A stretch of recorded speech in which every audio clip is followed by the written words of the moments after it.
They might play a week after because we want to go or maybe I have pieces playing, then they need a second piece. My chick wants, that's louder. Much louder than the I like our matchup. We're looking really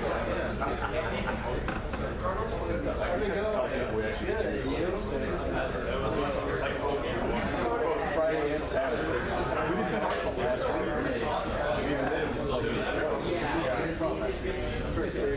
There were times where I was like, producing this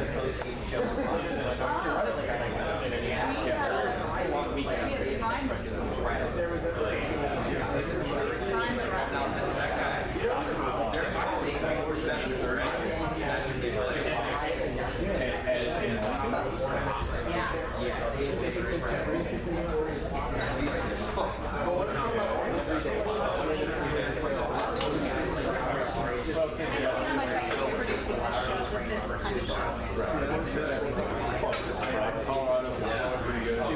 Very good. Potential. you don't really know what's going on.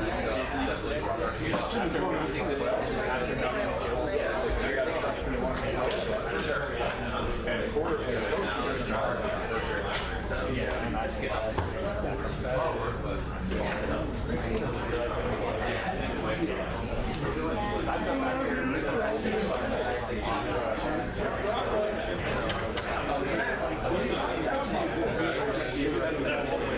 Well, we did.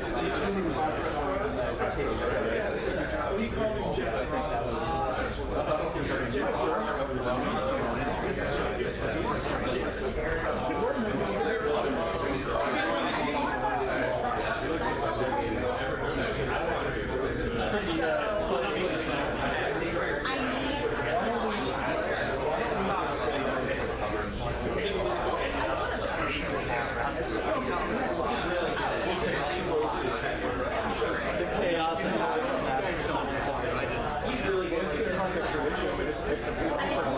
I had firmly upset this entire group when I said it was very much a order of operations. TV win is overrated. What's that? Alfredo couldn't make it. Alfredo couldn't hear. Joe Weasel told me he was busy. That's never true. Kevin Ray said he could hear me. How incredible would it be if we did walk into like one of those guys and just like we don't show up, we just sit down.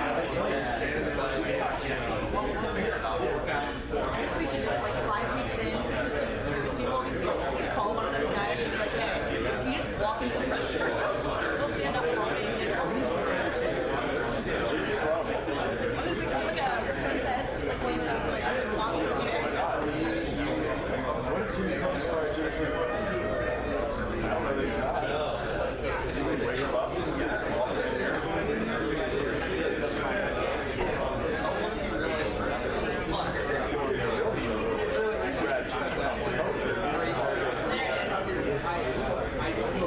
That's a good fit.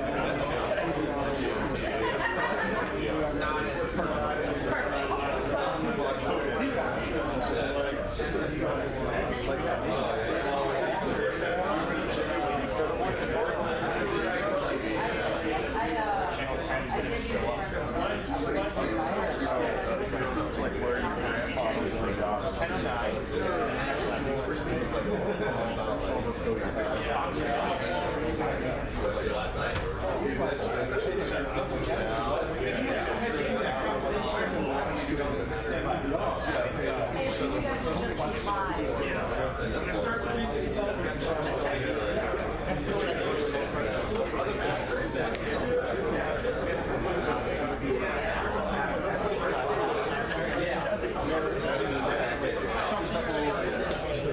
Different scenario. Do you want to raise red lights live?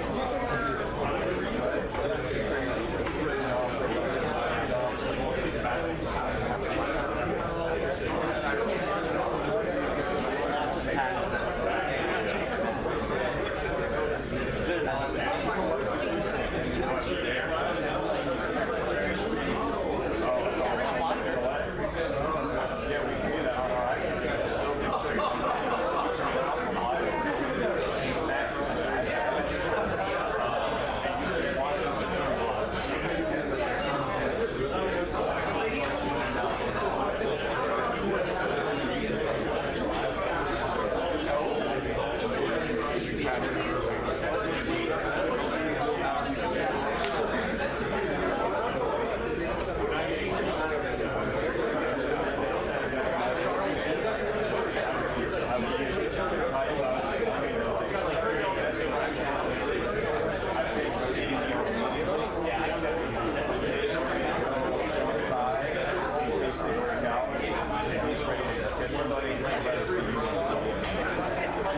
That is when it's on NBC.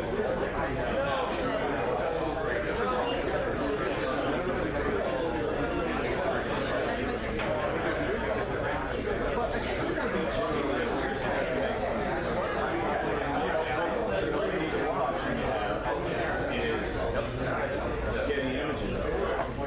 If you come up live.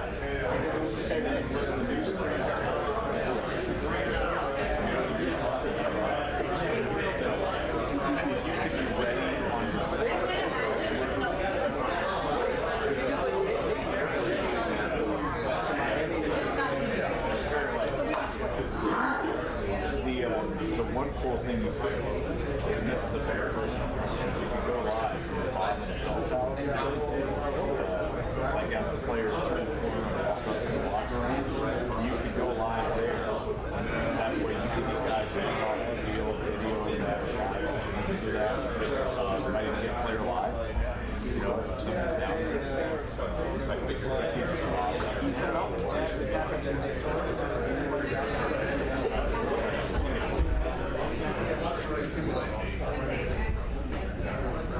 He said he still has it.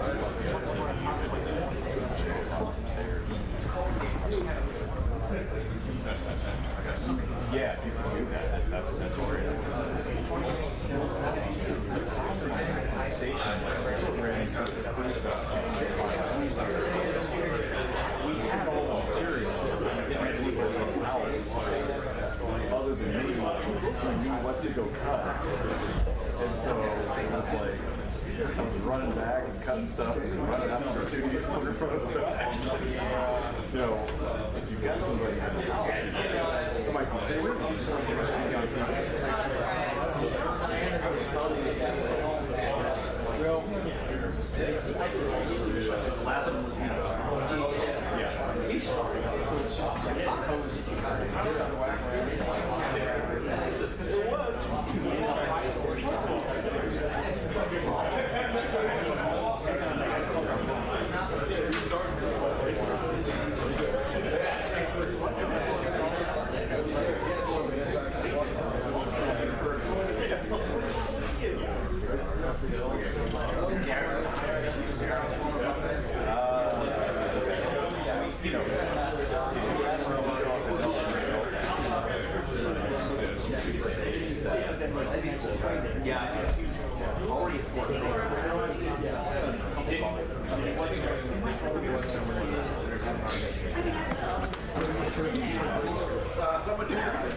All right, folks, thanks for being here.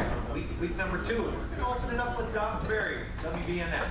Coach, you said you wanted to be the hardest working team in America, and leave no doubt. Just that you analyzed it, how did the guys perform in your mind with the winning performance, other than winning the game? Right. I think after the game, we celebrated the champions, the guys who graded out. And you know, there were guys who did, and so those guys got to continue to enhance as you know the challenges get bigger. And then there were guys who weren't. And you know, when that happens, you got to identify what it was that you know didn't allow you to become a champion. You know, why didn't you grade out? Was it you know, somewhere in your process, it's feedback on how your week went, whether it was the preparation, whether it was the meetings, the walkthrough, the practice, you know, where you were in terms of understanding the game, being in the moment, not getting caught up in the moment. You know, there's a lot of things to identify what it was, and now in week 2, the guys who didn't, you know, have to make those adjustments and grow. You know, the effort across the board was solid. We got a long way to go here, and we want to keep pushing. And there certainly were some great clips. I think you guys saw some of that on Saturday, but we're nowhere where we need to be. We got to keep building. It's a long season, and so we'll get back to work today. Our left, Joe Nugent, WCMH. Do you have a feel on if Cody or Donovan might be returning this week? Yeah, they're day to day right now. We're going to see how today goes, but had a good weekend, and we're going to listen to day to day. Front row, Dave Biddle, 24/7 Sports. Ryan, how did everything go with the helmet communications? And just what do you think of that process? Yeah, it's different. It's different. We can see a lot more teams were huddling in week 1, which I thought would be the case. It was good, but there's still an element of the no huddle that everyone's using. So it's kind of a hybrid, I think, of some people using it and some people still signaling and doing those things based on who you're playing. But I think it's a great thing for college football, and we're all adapting. I thought it went well in week 1. Fourth row middle, Pat Murphy, 24/7 Sports. Ryan, after the game, you mentioned metrics that you guys want to hit for the playoff. I don't know if you've brought that up before. I don't know if you want to go into detail on what those are, but what are you looking at, and why is this year when you're kind of focusing on those type of things? Well, when you look at what the CFP looks at in terms of your ranking now, I think every little bit is going to matter. So whether you're a top 4 team or 5, 6, 7, or 8, you want to do everything you can to put yourself in the best position possible moving forward. So there's things that come into play there, and so there's going to be a lot more discussion, I think, around 1 through 12 than maybe there was 1 through 4 when there was only 4 teams that made it. Now when you're talking about 1 through 12, there's a lot more conversation, and I think certainly we control our own destiny in terms of every game that we play. We're going to do that, but I just want to make sure that guys know that when they're going in towards the end of the game, like every rep matters. Why? Well, here's an example of why. And so that's what we're going to approach every game. Andy Backstrom, fourth row, Letterman row. Yeah, Ryan, with having a chance to watch back the film, how are you feeling about blocking? Are you looking for more explosion around game long term? Where is that right now, and how much does perimeter blocking factor into that equation? Yeah, it definitely plays into it. There was good snaps. There was some plays that we got to the perimeter. We didn't quite make that guy miss a couple times, and there was some other times where there was one in particular in the boundary, we pulled around. We didn't quite identify the backer that we had. There was a handful of things there. So yeah, we're looking to be more explosive, and everybody's got to own it. Everyone's got to be a part of it. There were some good things as the game went on, but I'm going to see more improvement in week 2. Right behind him, Cameron T. Robinson, The Athletic. Ryan, you talked about trying to be talking explosive, being more explosive in the punt return game. Obviously, Brandon did a really good job with that on Saturday. There's times in the past where maybe he would punt return, maybe less one of those kills or the fault fair catch. Is that an idea of you guys being more aggressive, like trying to consciously be more aggressive in the punt return game? Yeah, we worked hard in this offseason on special teams. I think I shared with you that each of the coaches now own it, and Rob Keys is overseeing it, and I'm a big part of it on a daily basis now. And one of the studies that we did was every time the ball hits the ground on a turf field, there's an average of like 10 yards of roll there. So we want to make sure that we're aggressive in fielding those punts. At the same time, we can't be foolish, because some of those punts, you put yourself at risk of a fumble. So the first thing we got to do is get the ball back. That's number one. Second thing we're trying to do is field it. Again, especially on a turf field when that ball can really roll. You've seen some really poor punts just kind of take off on the turf, and so we try to eliminate those. We think that those are, well, Brandon Ennis' example, a couple of those on Saturday. In particular, the one that he returned, it was rolling down probably inside the 10-yard line. He stopped it and then returned it back. That was probably 3 or 4 first downs on offense. It's a big deal.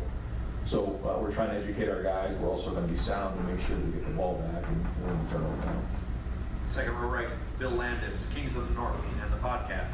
Ryan, Bill has, I think, half of the scramble yards now with you guys. Last year, Kansas State just had that one player for 100 yards.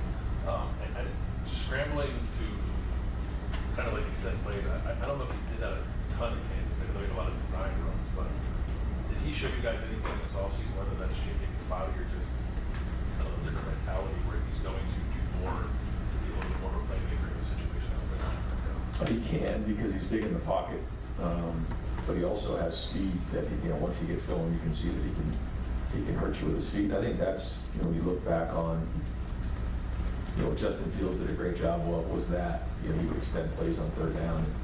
When you can steal a couple third downs in a game with scrambles, that makes a huge difference. It changes how the defense plays against you, and you can extend plays, which allows receivers to get open longer. So I think he's going to be a little bit more of a drop back situation here than maybe previously. So he's going to have those opportunities, but he also has to make good decisions when he's doing that. The play at the end of the half really put the ball in jeopardy. That was a really poor decision, and so that's a part of it. You got to take care of the football and having two hands in the pocket, making good decisions when it's time to throw it away. I thought he did a nice job in the one in particular where he did throw it away. There was another one I think he kind of scrambled on a play like on the 25-yard line. He came back, ended up throwing it away. In that moment there, maybe try to scramble a little bit more. You can't come up with every scenario that can come up. He's got to go play football and get a feel for it. But for the first game out there, I think he looked like he had some confidence. He was moving around with a purpose and discernment in his decisions, so that was good. But we got to build on it now. Tony Birdman, Buckeye Huddle. Ryan, how do you assess the tight ends, G, Will, Jelani, after taking a look at everything? Yeah, I thought they, as a group, blocked well, and I think we have two champions there, and this is going to be more production coming out of the room moving forward. But they did a nice job, and so now we're going to keep going on that as well. Couple really good effort clips. In particular, Will Kazmarek on one play when he blocked his man about 7 yards downfield and pancaked him. And I think that's what we're looking for. We're looking for that type of intensity, that type of finish. And they're going to be very much involved in the pass game as well. Jelani continuing to just move. Yeah, that was a big day for Jelani. He needs to just play and play through some of his experience. There's going to be mistakes made. There was the penalty that we had where he wasn't on the ball, and there's a couple things we have to play through. But I think it was good for him to get that game under his belt. There's a lot of potential there, and the more he plays, the better off he's going to be. Stephen Means, Cleveland.com. Just to follow up, earlier this year when we were talking to you about Will Howard, you mentioned this with Justin Fields back when he first got here. You almost told him he's not allowed to run. He has to stand there and he has to learn how to operate back there. And when Will showed up with that ability. For starters, when did you start to get comfortable with the Justin playmaking, trusting him more to do that, but also not make mistakes? And also applying that to Will Howard as an older guy. Did he come in already with that trust because he is older than he's been doing before? Yeah, I think every quarterback is different. They have their eyes down the field, feeling the pocket, what kind of, you try to figure out, how they are at that. I think Will, first off, he's tall, so he can see over the line. I think sometimes when you're, 6'3" yourself to that, it gets a little bit more difficult. But he also has poise in there, and you can just see that in practice. So, again, that's the art of playing quarterback. You don't always know exactly how it's going to shake out or when it's time to scramble. There's so many different variables. But he hasn't played, he's got experience. So I think that all helps with his decision making right now. We'll keep building on it and grow. And the more comfortable he is in the offense and what we do and how teams are going to play us here in this conference, I think the better he's going to be. Spencer Holbrook, Letterman Row. In particular, with Xavier and Austin having 2 first-time guards, how much do you think of that can be used for first time? Yeah, I don't know. I mean, we expect to go out there and score every time we touch the ball and run the ball well. So we're not in the excuse-making business. So those guys got to go and play really, really well. That's what we expect. And we're at Ohio State, so let's go. But I'm predicting that this week they have a really good week of practice and they keep growing from it. They build from it. They have a point of reference moving forward. Jeremy Birmingham, the podcast. Ryan, an untrained eye, it looked like Arvell Reese really kind of popped a lot when he was out there, and then there were other linebackers that are obviously it's a whole group of guys playing for the first time really. When you see Arvell go out there and look that natural and look like he belongs like that, what does it say about that position moving forward? How do you see the rotation moving forward when Cody gets back?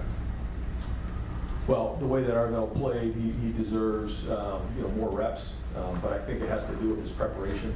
And there was a moment last week where his preparation was just okay, and then there was a point in the week where he really dug in and did a really good job with his preparation. I think Jim and James would tell you the same thing, and I think that allowed him to play fast. So that's a big part of playing linebacker. There's a lot that comes with it. I mean, I review their tips and their tests every week, and there's a lot in that packet. So he had to prepare at a high level, and once you do that, then the game can slow down for you. And so if he continues to do that, you see the athletic ability, and the strength. That's what I like the most. I mean, some of those reps that he had, he's going as hard as he possibly can from point A to point B. And we can build on that. I mean, any coach in America would love to have somebody like that. So if he keeps going like that, and keeps with his preparation, then he's going to keep building. With that whole room, I mean, those 5 guys who never played before, really, a linebacker, what was your biggest plus? What was the area that you had the biggest concern? I liked, it seemed to me like they played hard. And I thought, Sonny moving positions here, a week within, or a week and a half of playing in the season, he handled that very well. I thought his communication was good. He got everybody on the same page. And so that was good. I just think there needs to be overall consistency. It needs to be, each guy has their own thing they need to work on, and I know James is working on that. Adam King, WBNS. Coach, check up in the box, your first game, since you've been here, that you weren't leading the play calling. How did that go down there for you? Yeah, it was good. Again, Chip had his mindset on what he wanted to get done in this game, and it was a start. A long way to go, but no, overall the calls came in quickly, and I thought overall that part was good. We still want to be clean across the board. I think we can be cleaner across the board.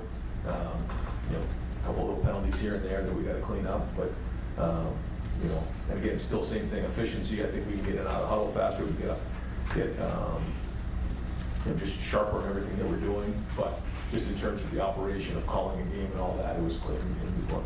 Did you find that it gave you a little more freedom during the time the offense wasn't on the field? Yeah, you get the iPad, so you can kind of see what's going on during the game and get a feel for exactly what you're seeing.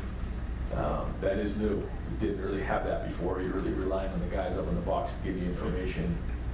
Your eyes can sometimes deceive you down the field. Now you're able to confirm what you think you saw, make adjustments, and have communication to the players in that moment. So that was good. But the same thing with special teams, just being more involved with it with Rob, making sure the right guys are in there, what the calls are, and then being there on defense to just encourage the guys and be around them. I did enjoy that part of it. Dave Holmes, WSYX. And we just saw Western Michigan give Wisconsin a bit of a scare. I'm guessing, Ryan, the talent gap we know is there, but I'm guessing that Western's guys, just given national TV and stuff, have probably seen your players play dozens of times over the past few years. And I'm guessing until film, your guys have probably never watched a Western Michigan game. I'm just curious, in matches like this, do you see teams try to use that lack of familiarity against you? I mean, how does that work? Yeah, I mean, I'm sure in the past there's been different things that teams have done, but ultimately, it comes down to, not your opponent, but you.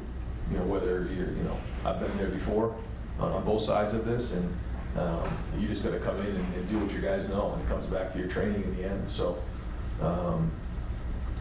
we know that there's certain things that we need to work on and improve on across the board, and that's what we're going to focus on. They do have a good team. I thought they played well. I think it is good for us to see them play another Big Ten opponent, just to compare what we're seeing. So that was good. And I thought they played well in that game. They were strong, and they have a good team. Dylan Davis, Delaware Gazette. Did you get close to all the playing 3 quarterbacks on Saturday? Was there a guy that you considered put in the game, or was that never? It never really got to that. We wanted to try to get Devin in there and try to get him some drives, and you did see us throw the ball down the field. And again, we're trying to just run our offense and give him opportunities. So it wasn't like we just handed the ball off and got out of there. We tried to get the offense moving. The goal was to score a touchdown, and we made sure everybody in the huddle understood that. We didn't do it, so that was a little disappointing. But that's for everybody in that huddle, not just the quarterback. And if we have an opportunity to play 3, we will. But we didn't. I I felt like there was a point there we did pull away there in the second half, and we were able to put that in the game. And, you know, there may be some games here we get Devin thrown in a little bit earlier in the game. That wasn't the situation on Saturday. You find yourself in that position with that guy, you go strongly about it, that third guy over there. Yeah, all those guys are working right now. So, you know, we need all those guys to compete, and we're going to roll them and just try to keep evaluating on a weekly basis. Dan Holt, 11 Warriors. Ryan, when you talk about being nowhere where we need to be, what are the biggest points of emphasis this week, areas that you feel like the team needs to improve this week? It's just so many things across the board. You know, it's not just one area. You know, you can watch, you know, all four phases of special teams: kickoff, return, punt, return, and just identify things. You know, like for instance, on that play of a punt return, those plays go like 12 to 14 seconds. They're long plays. And I thought our guys busted their tail for like the first 8 to 10. And then for the last 4, like, how do you replicate that in practice? It's not as easy as you think. So like that's just one example. You know, there are many other examples in special teams on offense and defense. Each guy has their things that they need to improve on. You know, you go through the list of things. We go through that with the team. We watch the film on Sunday, and then we go. I'm not going to get into all the details of it, but just little things all across the board that we need to improve in. When you have a bunch of those things, it adds up. And, you know, we know where we need to be. And I think, you know, the foundation hasn't been built yet. You know, what we talked about, you know, the preseason and how that foundation was being laid. Well, we're still building that up and trying to figure out, you know, how the preseason translated to game 1. You know, again, there's some assumptions that were made, like, hey, you know, this guy's ready, this guy isn't, or, you know, maybe this guy's a little bit better than we thought he was, or this technique is not near where it needs to be, or, you know, maybe there's somebody in there who maybe thought they were in better shape than they were, and after about, you know, 20, 25 plays, their game started to fatigue, or maybe there's some guys in there who, you know, the stage was a little bit too big for them early on. They had to settle down. I mean, these are all the things, and without getting into the details of all the things that we talk about as a team, like those are the areas that we all have. And each player has their own things that they need to improve on, and then offense and defense are focusing on, you know, things as a group. Austin Moritz, podcast. Ryan, what did you think of Austin Cyril specifically, and is there a possibility that even when Donovan comes back that he could be still in the mix in the interior? Yeah, I think so. He looked like a first-time starter in there who has real potential, has power, has strength, and I think once he got his feet underneath him and started playing a little bit and flushed through everything, and he played decent. He didn't grade out a champion, but he wasn't that far off, so that was good. And so now, you know, as we take the next step, you know, you'll see him play this weekend, and how much will be dependent on how healthy Donnie is going into the game. But like you said, even if Donnie is healthy, you know, you'd like to see him get in there and get some reps, because that was one of the positive things coming out, was that, you know, some of these guys get more reps than maybe they wouldn't have, or maybe they would have if, you know, we were a little bit more healthier, didn't have that virus go through. So that was good. But he needs to keep playing, and he is playing at starter level. But, you know, the expectation is that, you know, we do grade out a champion. He's a little short in this one, but for the first start, there was some encouraging things. Joey Kaufman, Columbus Dispatch. And now that, when you talk about Chip taking some of the play on off your play, you mentioned sort of helping Sunday do Friday or the weekend, being more involved in other areas. What is your schedule? What was it like last week? Just a couple weeks ago, lead up to games, are you overbeing? Just sort of what's that all like? Yeah, still much very much involved with the offensive meetings and their, you know, very much involved with all the special teams meetings with the staff, with the players. You know, I meet with the defense on Sundays, and obviously there's staff meetings every day, but then there's also just a little bit of time, especially before practice, where, you know, I get to kind of get my thoughts together. You know, I'm in my office, and, you know, I can watch, you know, the opponent in all 3 phases and get my thoughts together on how I want to message the team, maybe call a player in, have some one-on-one conversation there, walk in the locker room, you know, get down the hallway and make sure that, you know, everybody's aligned across the building, you know, those type of things that, you know, when you're in there kind of on a day-to-day basis grinding on the film, sometimes they get away from you. On game days, how involved are you when stuff's with the headset? How often are you trying to involve any sort of equipment for that? Yeah, I mean, the best way to describe it is, you know, you can probably just imagine, you know, Jim's calling it, and Chip's calling it, and, I'm kind of there having a conversation, not getting in the way of, what's being called, but just making sure they understand the situation, down the distance, time, things that we're seeing down the field. Maybe if someone's got big eyes, or maybe someone, is looks good, like we're rocking off the ball, or, we got to get these guys going. Maybe they're, there's a little lull, or whatever those things are. You're just trying to communicate that to both sides, and then understand situations. What's coming at a third down, making sure that everybody's involved in the sidelines. Those type of things. Just game management.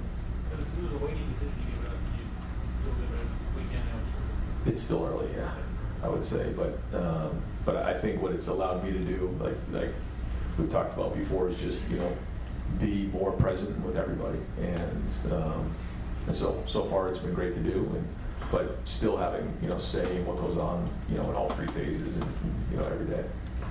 Stefan Kreischnick, Cleveland.com. Talk about the way Will has kind of grown this offseason from the spring to the fall, his understanding of the offense. Watching that first game, it seems like you got more comfortable as the game went on as well. How do you feel kind of the communication, kind of the understanding between him and Chip has developed with Will kind of knowing what Chip is trying to accomplish before the play call's even made? Yeah, I think it's good when you're near Will and the quarterbacks, and you can hear the voice in the helmet. You realize that's a different thing. I mean, to have a voice in your head while you're on the field is something to get used to. And so we worked hard on it in practice to get used to that. And that is a good sign when a play is called and you already know exactly what it is. The good news now is he can tell him why he called it. You can give him little bits of information here and there. You can make sure that he understands the situation. He understands the down distance, or maybe give a tip to one of the guys in the huddle. So it's something new, but so far it's been good, and it seems like they're gelling well. Bill Rabinowitz, Columbus Dispatch. Can you name one thing that was a pleasant surprise from Saturday, and maybe one thing that you didn't think would be an issue that would be an issue as concern? I think the punt return was better. You can see that. I would say that was good, and I was disappointed with the first kickoff return. I thought we had an opportunity to pop that, and we did not execute that well enough, and so ultimately that's on the coaches. So that was disappointing for sure. We'd like to get out to a faster start. Obviously, but was pleased how we came out in the second half, and really, I think the second half was 35-3. I mean, that's what we're looking for. Just about the icon thing. How much of a difference does that really make? Having that access. Yeah, it's significant. Because everyone gets to really get real information and see it for exactly how it happened, and that doesn't happen up until we're able to have access to these. So it really does help, and it really helps with the players, making sure that they see it and they're getting communicated on what they're dealing with. Take us home, Tim May. Let me roll. It's pretty fun. The thing that stood out, I was coming from behind and win, by the way, on Saturday.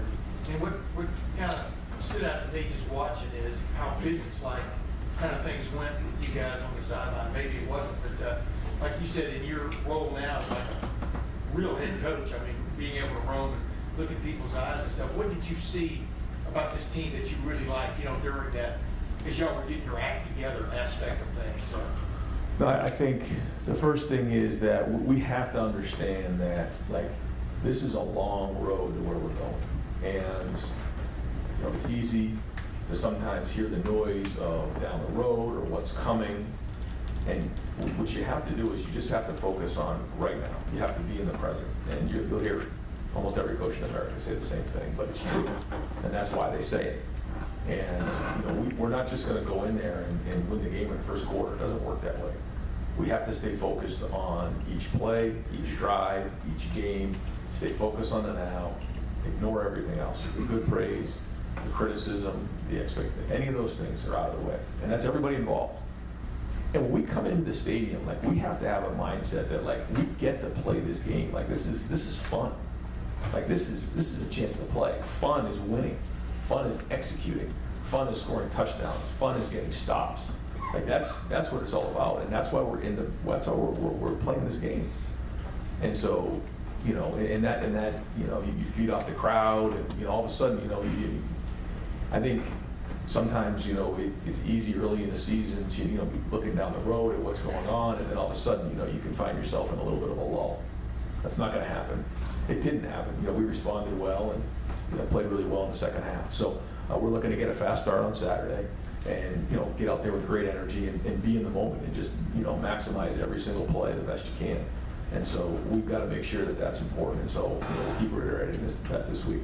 You know, in 2022, you had a veteran quarterback who played the previous year, CJ. You know, I don't want to go through the litany of veteran quarterbacks, but as you're watching the game from your vantage point Saturday, are you looking at it on the field like, you know, Will had some plays he'd like to have back, but did you still see a guy who has played before? You understand what I'm saying? Yeah, from a command standpoint. Yeah, he's played. You can tell he's got his demeanor that he's played before. He just hasn't played in this offense before, so there's things about the offense that he's still picking up. So it's a little bit of both. But the command, you know, being in the stadium, not having bright, big eyes and things like that. I thought the timing on the two touchdown throws in particular to Jeremiah were excellent. I thought the timing throw to Carnell was really well done. You know, and the only way that you're throwing things on time like that is if you've done the preparation and you've mentally played that play in your head over and over again. That's a sign of a good quarterback. There's other things that came up that, you know, is somebody that just hasn't played the offense a bunch, so we've got to get him these reps. And but in terms of the command and the way he handled himself, he looked experienced out there, and even the scrambles were big, you know, and we got to continue to take care of the ball, and that's the most important thing here. Coach, thank you very much.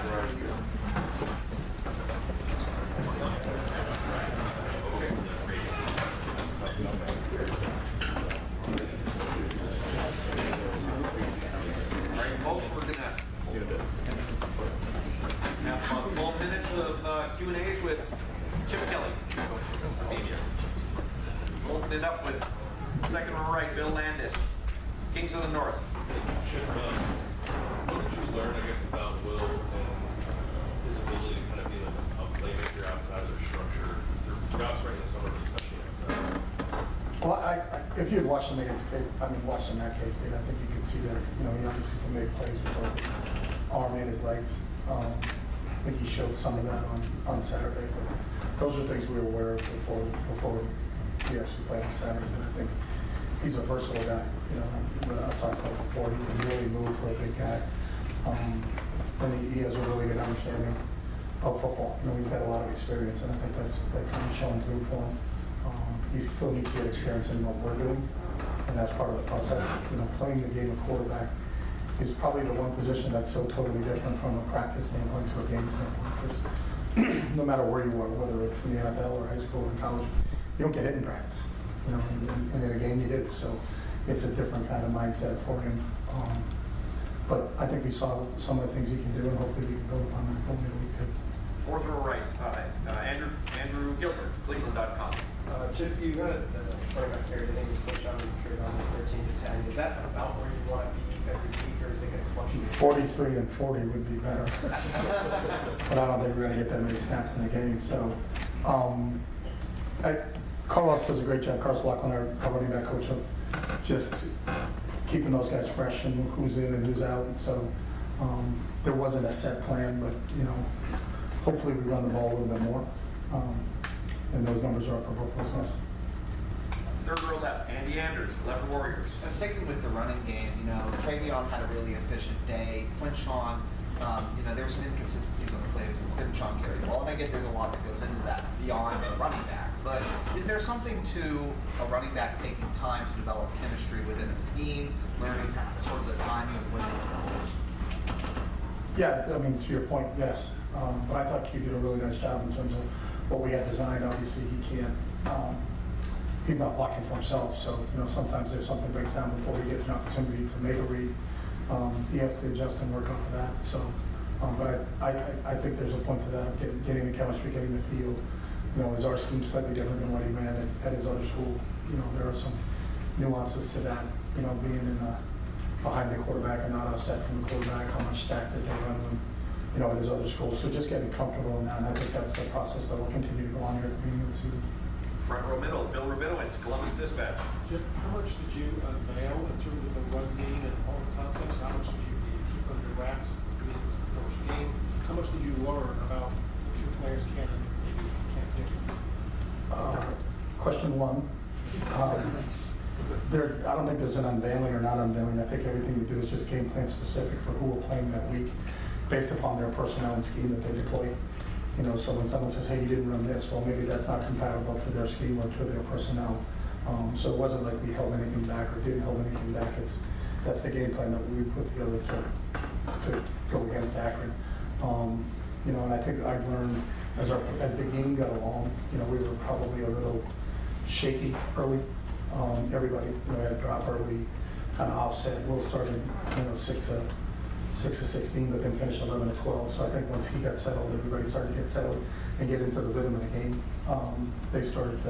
You could start to see a rhythm development, because I think we were kind of off rhythm-wise early in the game. But I think as we started to get moving, especially you know, those couple drives, you had 3-play drives to open up in the second half. Starting to get some consistent runs and some consistent pass plays. I think when we get into a rhythm, it can be a really good offense. Front row left, Dave Biddle, 24/7 Sports. When was the last time you coached from the press box? 2008. That was the last time I was a coordinator. How did that go on Saturday? We practiced it, so we've been, every time we've gone to the stadium, we've had an opportunity to do that, so kind of got settled and familiar up there. It's a great view. I think as the games get into October and November, people are going to be a little bit jealous of where I get to be on game day and not on the sideline. But the communication system, you know, so you're not right next to the coaching staff on the field, but we had no issues from a communication standpoint, the ability to communicate that. So it was good. It's a different perspective. I think you can see the game better from up top, and I think you can feel the game better from the field. And I don't think that'll ever change. So, but you can't, because you can't be in both places. They're not going to do the zip line that you talked about. I did talk about zip line, but I don't think they've implemented that yet. We're going to get Elon Musk on that. It's one of those real tech guys. Right behind him, Jeff Gilbert, Press Bros. We talked to Ryan about not calling plays and being the guy just contributing what he could. Mm-hmm. How do you feel like he did with that and just being in that new thing for him? Yeah, he was great. You know, there were a couple of suggestions that we ran and we good, and hey, let's get to this. And like, okay, you know, that's exactly it. I was maybe between one or two, but you know, felt really good when he felt really good about it. So, you know, the communication in between what they're doing, what we think they're doing, you know, changing speeds, changing tempos, some of those things. I thought he did a really good job. But he's involved with the defense with Jim, and he's involved in the special teams. Well, the special teams guys too. So, you know, I understand that role because I've been in it. Sometimes you can't get to the special teams and you can't get to defense because you're thinking about what your next series is going to be like offensively and spending time with the offensive coaches. So, but he really contributed a lot on Saturday night offensively. Right behind him, Dan Hope, 11 Warriors. For Tegra and Austin both getting in there their first starts, how do you feel like they played up front? I thought they both did a really good job, you know, for their first extensive playing time with their, you know, and that was part of us feeling our way through the beginning of the game. You know, it was Will's first game, Austin's first game, Tegra's first game, JJ's first game, Will Kazmarik's first game, Q's first game. You know, there's a lot of guys first time stepping on the field in the horseshoe, and that's different. You know, you can go in there as much as you want from a practice standpoint and go against our defense in there, but when you get in there and there's 102,000, that's you know, you kind of catch yourself looking around, not looking at the field, but looking around the field. Just because of how amazing that experience is. So I think once those guys got settled, we started to get into a pretty good rhythm. But there was a lot of guys that was their first game, and that's to be expected. You mentioned it being JJ's first game. What gave you the confidence to drop as many plays for him as you did in his first game? I've been around here since March, and he's been doing a lot of really, really good things. So I don't think that was a surprise to anybody that he's going to be a featured guy in this offense. And we obviously saw it, you know, besides that first drop, the rest of the game I thought he played really, really well. Right next door, Tom Moore, Buckeye Huddle. Chip, we've heard a lot about the helmet communications. We haven't heard a lot about the specifics of what happens and when. So can you walk us through a play ends, you're figuring out presumably what the next play call is. Mm-hmm. When do you start talking to Will in his helmet? When do you have to let him start communicating that to the other guys? How much time do you typically have to maybe look at what the defense is doing, maybe point something else out to him? What is that 30 seconds or whatever it is? Like? Yeah, well, you have from when the previous play ended till up to 15 seconds on the play clock. So, but you're not talking for that entire time. You know, you're making decisions on what are we now? We're 2nd and 5. Who's the ball on the left hash? What play are we going to call? And then we're trying to get that information to Will as quick as possible so he can digest it. If we're huddling, and we huddled a few times on Saturday, then he needs to communicate that to our guys. If it's a signal system, we make sure we tell everybody that we're using a signal on this play. Then Will has an opportunity to maybe survey the defense a little bit longer and get a chance to see that. You know, then there could be a check within that call. So the play could have come in as 1 play, 2 plays, or 3 plays. There's some 3-play sets that come in, and then Will has to make a decision at the line of scrimmage what's the best play for us and get us into that right play. So and it's not a conversation because he can't talk back, but we try to be as brief as possible so that he gets as much information as he can, and then he can operate. We didn't do any check with me's where we were making checks from the box, and he was just listening and waiting for us. You know, that didn't occur. We have some plays in our system where we'll give him 2 or 3 plays at a time, and then he selects what the best play is. And in all of our checks, I think he did a really good job of that. But really, it's just giving him that information, so it's really not a conversation, and then letting him cooperate with it. And then we talk extensively between series. So, you know, what did you see here? Why did you go to that? And with the video, you can kind of confirm that he saw what he saw and understand why he called what he called. Austin Ford, podcast. Chip, do you guys have a nickname for the quarterback sneak package? A nickname? Yeah, like brotherly shove for the Eagles. Yeah, no, we don't. Well, I'll leave that up to you guys. We do it at one, great. What is it that would make that a meaningful weapon for you guys in short yard situations? Well, you're just trying to gain a yard. You know, usually when you're using that, I don't think it's when you're farther out than that. But you know, I think the technique and the mechanics of it. You know, and I think when you study the teams that were really good on Philadelphia being one of them, you know, their success rate is pretty high. When someone's doing something at a really high success rate, then you try to figure out why they're doing it, how they're doing it, and can you, with the players that you have, you know, implement that. So there's some positives to it. You know, we're 1 for 1 on it. So as long as we continue to stay above 90%, then I think we'll continue to go. 4th row, 5th row, right, Spencer Over, Letterman row. Chip, Ryan was really complimentary of the game that you called after the game. Everything that's going on the first time being the boss, that's 15 years. How do you feel like you called it? Do you feel like you called it a game? Nah, I thought we were just okay. I mean, I thought we could have executed a little bit better, especially early. You know, sometimes you get caught up in, are we really diverse and giving them a lot of different looks? And then are we, or, you know, I think really it's got to be focused more on our ability to execute, you know, what's a better operation to execute. So you got to be really self-aware when you're done. So that, you know, to go 4 plays on the first drive and be out, you know, that's not good. I mean, everybody can tell you that. So not overly excited about that first drive. The first drive at the end, the drive at the beginning of the second half was Will and JJ just made a great play. That wasn't like a great play call. You know, that wasn't like, oh my God, we really dialed one up and those guys running clean down the field. We'll put the ball up with enough depth and air on it, and JJ made a great play on it, and then we scored a play later. So that was a 3-play drive, but that wasn't like, hey, we were dicing them up on that play. So there's always things you can do better, and I think you're always going to be critical. And it's about execution, you know, and is everybody, not just the quarterback, but is everybody executing at what you need to execute on. And if they're not, then what is the reason why? You know, were they confused with the call? Did we give them too many options? You know, did we not paint a really clear picture for them of what it's supposed to be like when they get out there and run the play? So we can be better, you know, and I think it's a growth for all of us. It's a growth for our staff being together for the first time in game-like situations, you know, and for the players themselves. So, you know, there's that old adage that the biggest jump is from game 1 to game 2. So that gets you excited. You know, when you get back in here on Sunday and start the game plan for Western Michigan. Final questions, Tim May, front row. Oh, thanks, Jared. What's the communication like, conversations like with Will, a guy who has played, well, you understand what I'm saying, he's a veteran quarterback. I know he's at another school and another kind of offense and stuff, but what has that been like with him over the last several weeks, but especially going into a game when you present to him sort of the game plan or your ideas and stuff? Yeah. they're really congruous. I think everybody is on the same page, and I think he knows what he does really well, and I think we have a really good understanding of what he likes and what he can do. We're also aware of the weapons that are around him. You know, part of a quarterback's job is really the point guard. You know, he does not have to be Steph Curry, where he's got to hit every shot himself. He's got a lot of really good players around him. You know, so his job is to get the ball in the playmaker's hands, and that's part of how it's designed here. And I think he really relishes that and enjoys that. You know, I don't think anybody would be excited if you have that trio of receivers or those two running backs behind him.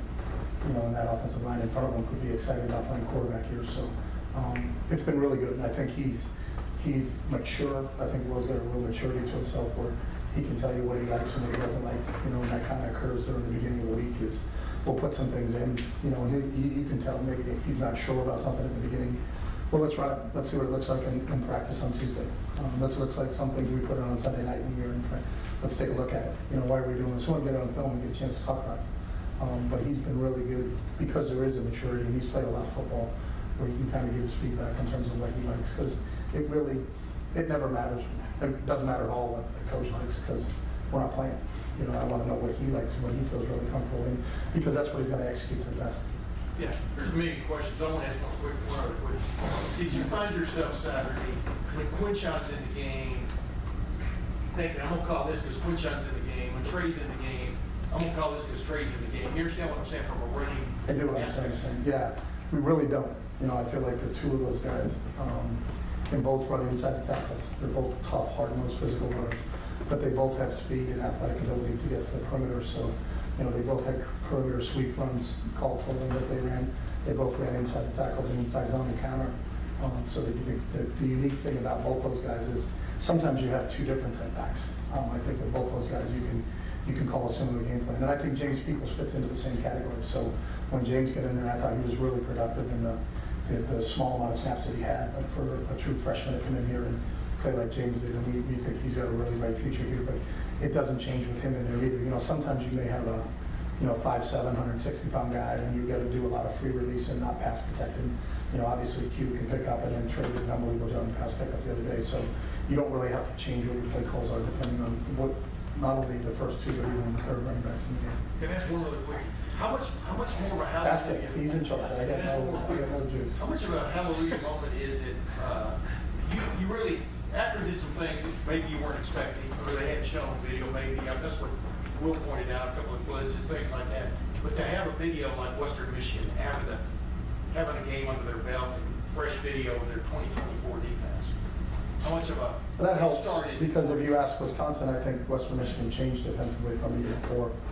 You know, really drastically. They were a 3-3 stack team when they did not play 3-3 stack against Wisconsin. So, you know, I haven't talked to the Wisconsin coaches, but I think it's not what they did when they were at Louisiana Tech either. So, you got to go off of what they do for film, but you have to be prepared for everything. It's still 11 on 11.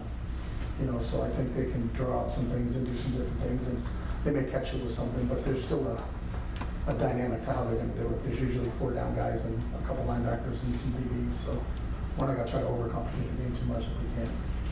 Coach, thank you very much. All right, thanks, guys.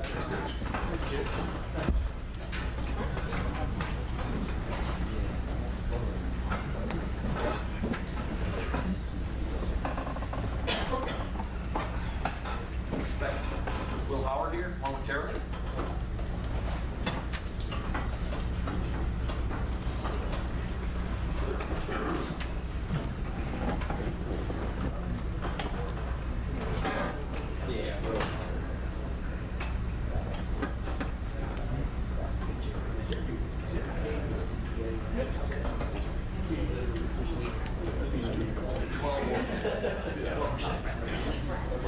We'll know the Marshall game time probably sometime Saturday night. Do you know it right now here? Been told. You know, what to expect. If we still choose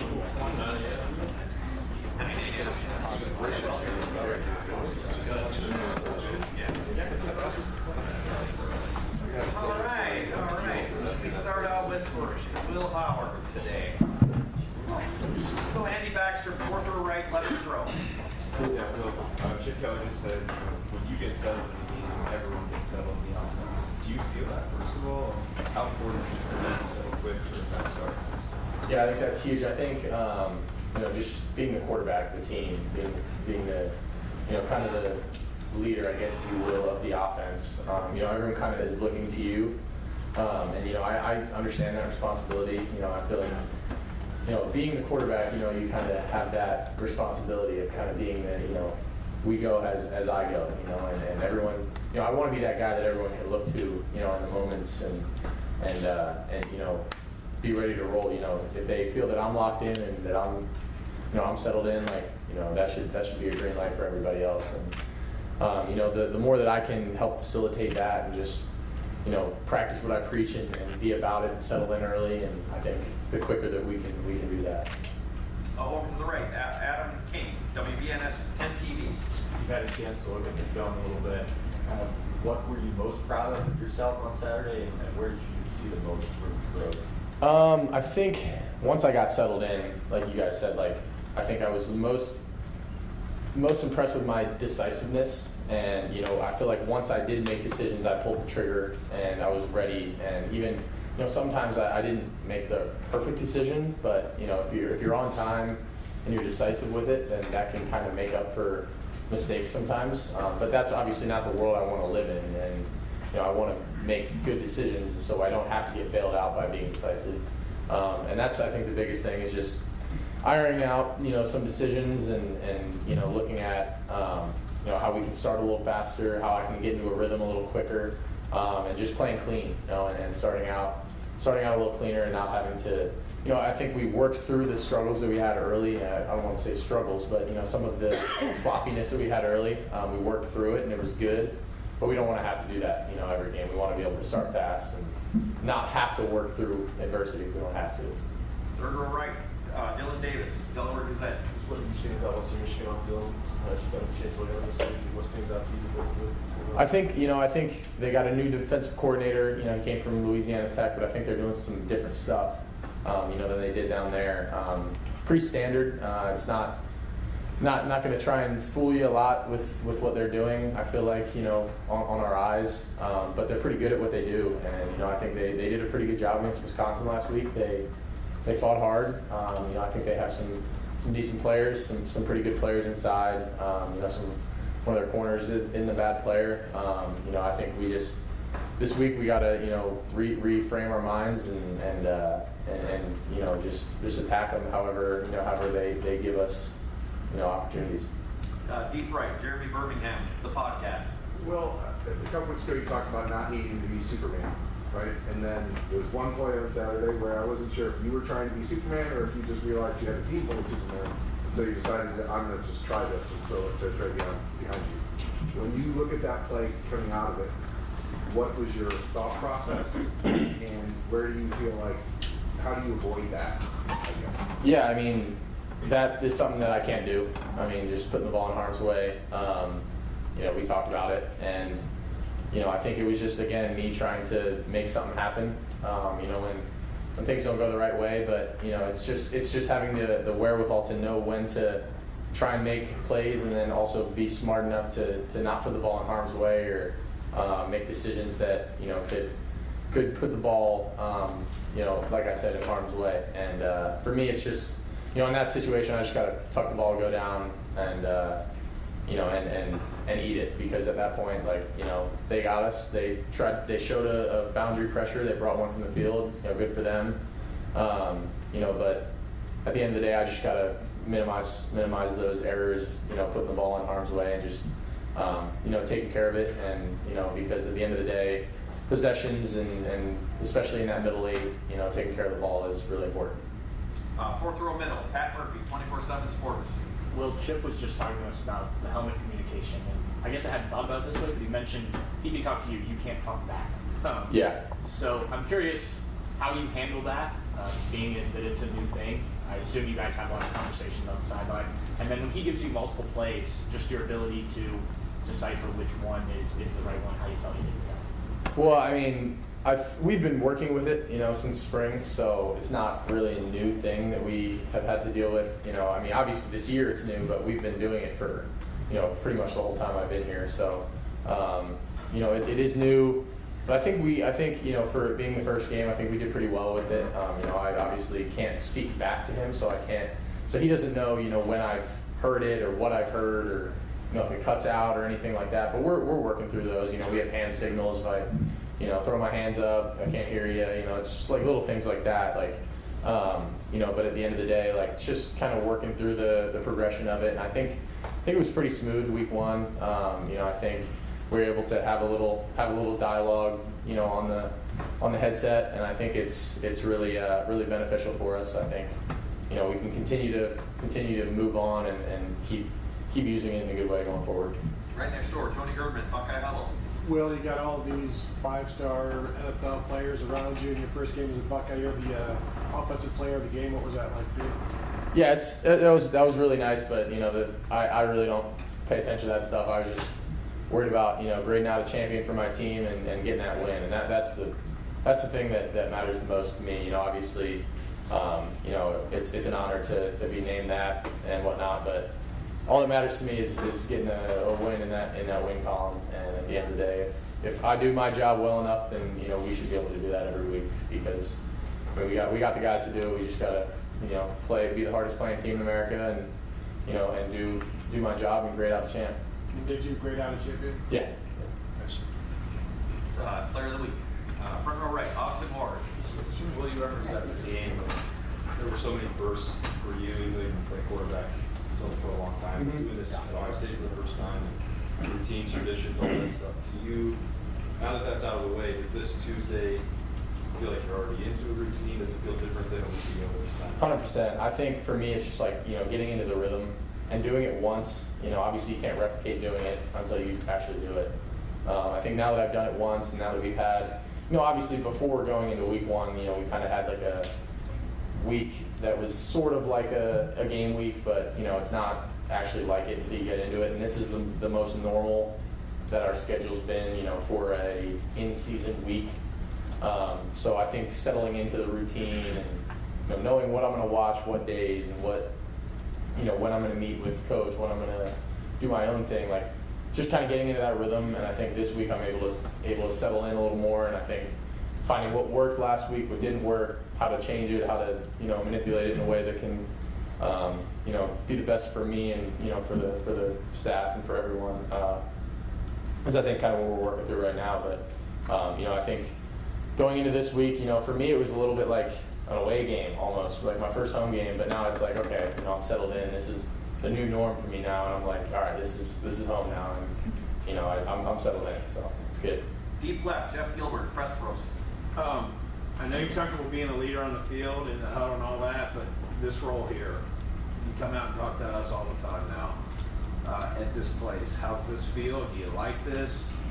Do you dread this? What's this like? No, I like it. I like talking to you guys and spreading the news of the Buckeyes and whatnot. And I know that there are some people that don't, you know, like doing this stuff. And if I can, you know, if I can be that guy for the team, you know, be the face, you know, and talk to you guys, then I'll be happy to do that. You know, I feel like being the quarterback, you kind of have to be that representative, and you know, good or bad, you know, I'm going to show up and talk to you guys and you know, answer your questions, and that's what I want to be here and do. You know, I appreciate what you guys do for us. You know, I do, and you know, I want to make sure that I give that back to y'all. But yeah, it's fun, man. I like doing this stuff. You know, it's all good. It's all good. Yeah. All right, last question, Bill or Joey, either one of you. Over the middle, it's Columbus. When you watched the tape and watched the video, was there one thing that struck you that maybe you didn't realize or didn't see on Saturday? No, I don't think so. I think there were more opportunities for me to use my legs than I did use, and than I thought. Looking back at it, I'm like, dang, I could have gone out there and ran maybe a little more. And that's maybe one thing I'm a little, you know, rather than maybe throwing the ball away or, you know, throwing a contested ball, like, you know, hey, just go get what I can with my legs. Maybe that was one thing that maybe stood out. You know, but for the most part, especially with the film on the sideline now, I feel like coming out of the game, like I know what I did well and what I didn't do well, and I'm like even before I've watched the film, I'm like, okay, I know what plays I need to watch and want to watch again because I've gotten the opportunity to watch it already on the field, and I know like, you know, what plays I messed up on and what I need to work on. But looking back after it, you know, I think that was one thing that maybe I worked on. I like it a lot. We used to do it in high school when I was in high school, and I'm a big visual learner. Like, you know, it's obviously really hard to just remember the play, but being able to see it and look at it, because when you're in the moment, you know, sometimes things are going fast, and, you know, you feel like you see something and something looks like something else. But, you know, I think now the older that I am, you know, I think it's a lot of it's just confirming looks and, you know, hey, where was this guy lined up pre-snap, you know, to show that they go to this coverage, or, you know, whatever it may be. Just looking at stuff like that, I think it's really helpful, and I really enjoyed it. Will, thank you very much. Thank you guys. Good luck. Stephen?